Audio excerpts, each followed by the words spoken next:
le César du meilleur acteur. Et puis on essaiera un jour de faire une grande cantine gratos. Yes, we can. Serge Gainsbourg, bonjour. Il n'y a eu qu'un vainqueur, c'est l'espoir. Europe 1. 7h23, c'est l'heure de notre rendez-vous, le jour où... Avec Laure d'Autriche. Bonjour Laure. Alors, aujourd'hui, Missak Manouchian va donc entrer au Panthéon avec son épouse Mélinée. Il est arménien, communiste, juif et sera donc le premier résistant étranger à entrer au Panthéon.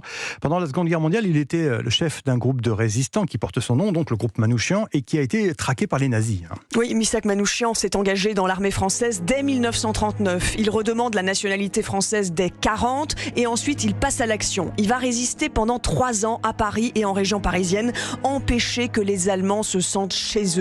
Avec son regard noir et sa moustache brune, il était un chef charismatique, raconte sa femme Mélinée qui s'exprime sur Europe 1 en 1976. C'était un homme d'esprit. Il avait un caractère extrêmement doux. Il n'aurait même pas marché sur une fourmi. C'était un homme qui faisait tout pour vivre. Manouchian, il a donné son sang rouge pour la France.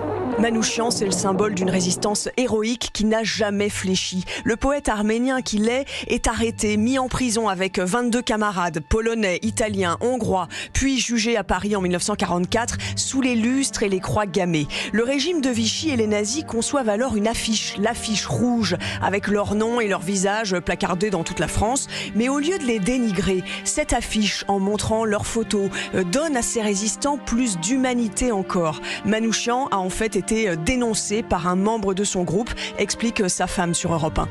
Comme il était vendu par le commissaire politique du groupe, on savait très bien qu'il allait vers la mort. C'était un homme qui aimait beaucoup la vie. Mais vivre seul, être heureux seul, ça n'avait pas de sens. Manouchian et ses camarades sont fusillés le 21 février 1944. Dans sa prison, quelques heures avant sa mort, voici la lettre qu'il écrit à sa femme. Ma petite orpheline bien-aimée, dans quelques heures, je ne serai plus de ce monde. Au moment de mourir, je proclame que je n'ai aucune haine contre le peuple allemand et contre qui que ce soit. Dans ces derniers mots, Manouchian la supplie aussi de se remarier après la guerre avec un homme qui la rende heureuse et d'avoir un enfant pour honorer sa mémoire. Mais Mélinée n'a jamais voulu rencontrer quelqu'un d'autre. Merci Laure d'Autriche. Réalisation sonore, Sébastien Guilly.